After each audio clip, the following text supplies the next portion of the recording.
Hey guys, I am back with another fun video for you. Today I will be painting a winter scene with watercolors and a few inks at the very end. This painting is one I did in my Strathmore 400 watercolor sketchbook. I am using my Graham watercolors, a variety of paintbrushes, tape, masking fluid, and I have 2 containers of water so I always have clean water to use. I'm going to start by taping the edges of the paper. In a sketchbook, it doesn't hold down the paper and keep it stretched like it does when you typically tape down watercolor paper that is unbound, but it does create a nice clean border so it looks professional when you take it off, and it protects the edges. I then come in with some clamps to hold the paper down so it doesn't shift and move while I'm working.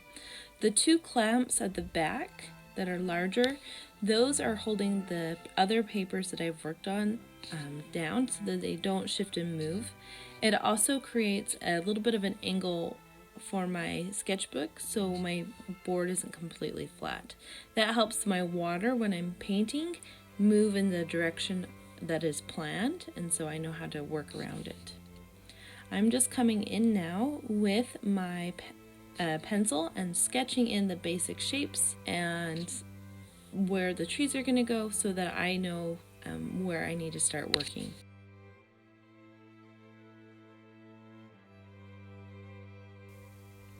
Once I have drawn the basic shapes and decided the basic placement of the trees, I use masking fluid to preserve the white of the paper in the areas that I want the snow to be the most bright.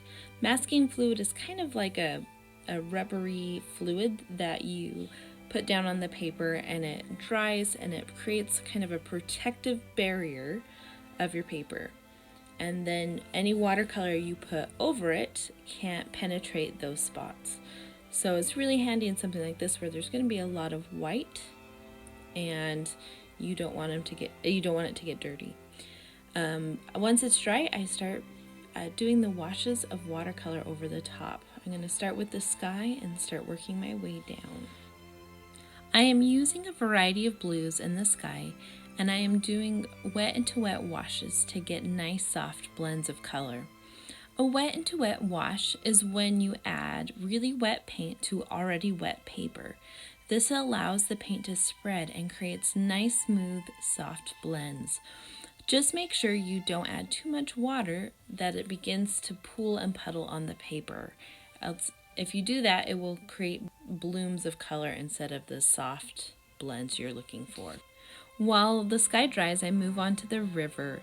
The reason why I'm working on the river instead of directly next to the trees is that sky is still wet, and I don't want my paint to touch that wet sky, because anything that I put down that's next to that wet sky will get wicked up into it. So any dark colors that I start adding for the trees will get thrown into that sky and just make a mess. So it's best, if you want details instead of soft blends, to just let the previous layer dry completely before working on it. Once I add in the basic blues of the sky being reflected on the river, I start to add the shadows of the trees that are seen reflected on the river as well. Because I want this to be soft, I once again utilize a wet into wet wash, and then I just keep going back and forth between the sky and the shadows to create the look I'm looking for on the river. Some of these shadows are quite dark, and so I am going in quite heavy-handed with the darks.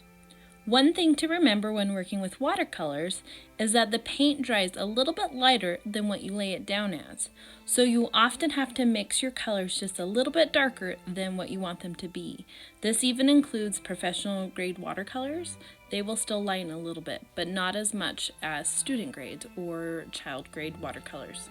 So the dark paint got in a few areas that I didn't want it to end up. So I took a brush with clean water on it and just gently dabbed it on the areas I wanted to lift the color off, and then dabbed a dry rag on it to finish lifting it up. Now that the sky is dried, I'm now going in with more masking fluid. This will preserve some of the light blue colors that we added with the sky before I go in with layers of darker colors to create the forest. Because the color of snow varies greatly depending on what's surrounding it and what it's reflecting off of. I want to have a variety of shades of snow. So I don't want it to all be white, else the picture will look very flat. So I want to have light blue and white and maybe some grays in the snow, and then some darker shadows on it to help everything pop and create depth. Once the masking fluid dries, I go in with a dark gray blue to add some tree trunks, branches, shadows, and some of the grasses and bushes poking out of the snow. It's important that you wait until the masking fluid is completely dry before painting over it, or else the rubber bits will get stuck in your brushes and ruin them. So just take your time before you move on to each layer.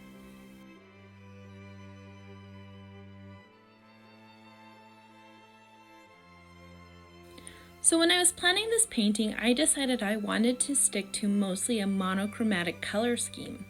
A monochromatic color scheme, or color palette, is when you stick with one color, in this case blue, and then lighten it and darken it with white and black paint. Since this is watercolor, I used water to lighten my paints instead of using black.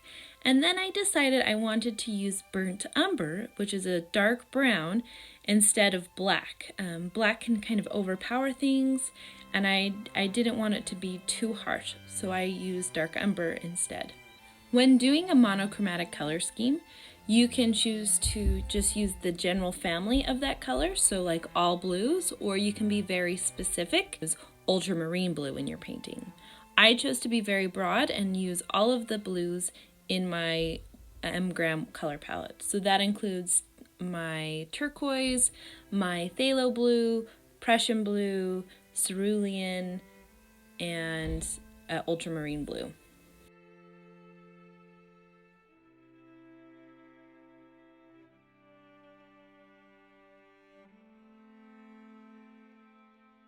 Right now I'm going in and lightening a few areas that got a little too dark right along the river, and adding the shadows of the trees to help make those trees look grounded instead of floating in the snow.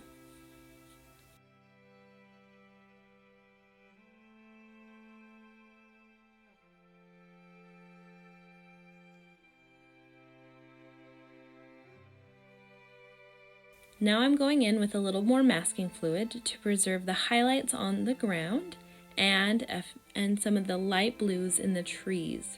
For me, painting is very much a back and forth process, and so I'm going in, preserving some highlights or lighter areas in the trees before I add another layer of shadows, and then I add the shadows. When that dries, I do another layer of masking fluid and kind of just go back and forth. That way I can keep a whole bunch of dimension and value changes in among the trees. And then I can adjust those once I remove the masking fluid, however the picture needs it to be adjusted.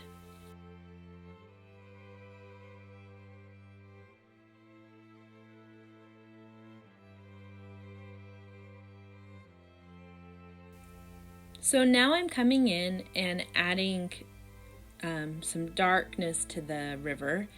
I'm especially adding a really dark and kind of sharp shadow right underneath the bank of the snow.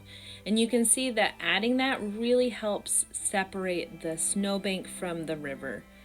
The reason why it's so much darker there and then it gets lighter and then dark again is because right underneath that super dark line along the riverbank, this water is going to be reflecting the snow above it. So it's going to lighten a little bit, and then you're going to get the reflection of the trees in the water. And so that's why there's kind of that sharp line of like white, then the dark line, and then this light blue, and then it gets dark again right next to the river. Then I'm going to darken up the trees a bit and then start adding some reflections of the trees in the water. This will help give a little bit more detail to the water and help make it look more realistic, because the water is going to reflect what's nearby and the trees are nearby. So it's going to reflect it even though the sun is going the opposite direction. And then You see me come in sometimes with a big brush after I paint things. That just helps soften the edges of what I'm doing without creating a super fine blend. And then I'm just coming in, adding more masking fluid like I talked about earlier. I do a little bit of masking fluid once everything's dry, do another layer of paint, and just kind of go back and forth.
So once I have the trees and the shadows and everything kind of blocked in where I want them to be, I then grab my, I think it's called a rubber pickup, but it's this like square piece of rubber that I rub all over my paper, and it kind of balls up all the masking fluid. You can also use a clean rag that's kind of wrapped around your finger to rub, but I wouldn't use your bare fingers because any paint that is sitting on top of the masking fluid can smear onto your paper. It looks a little crazy now that I've rubbed off all the masking fluid, so I'm coming in with kind of a teal blue and just kind of adding a little bit of shadows to some of the trees, and I'm going to start reinforcing and fine-tuning the details that I have so it will all come together. I'm also adding trunks to trees that I couldn't put in because the masking fluid was blocking it. And just kind of reinforcing the details, adding shadows, and just kind of seeing what the individual painting needs. So the paintbrush that I am currently using is a Princeton Neptune 1/4 inch dagger brush. This paintbrush has a really nice angle to it, and it comes to a super fine tip at the end, and I love this paintbrush. It is one of my workhorse paintbrushes. I love it because I can get nice, thin, straight lines, or I can wiggle it a little bit and get nice, varied lines. So this is really handy when making trees and branches and grass because I can do uniform if I want, or I can come in and do varied lines so that it's not too much the same. It's also really nice because it holds a lot of paint, and so I don't have to redip all of the time.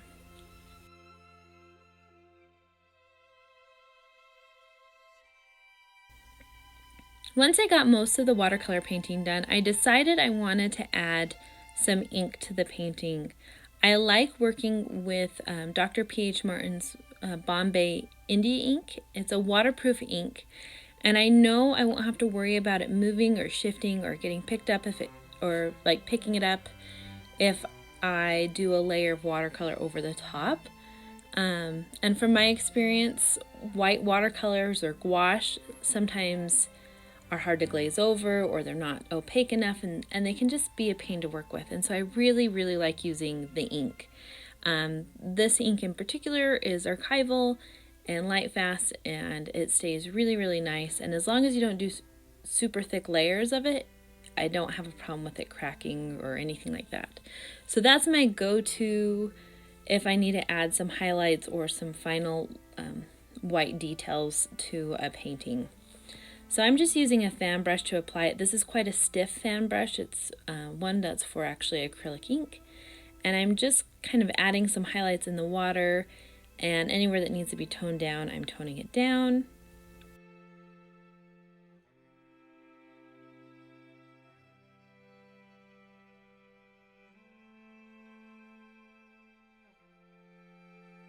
As you can see in the picture, I've started to add a little bit more brown to the painting. The grass wasn't popping the way I wanted it to, and so I started doing blue and burnt umber mixes that were a little bit more burnt umber than blue, and adding it to the grass areas to kind of help it pop and help create a little bit more definition and a little bit more interest to the painting. It was looking a little flat, and so I wanted to kind of tweak things so it would stand out a little bit more.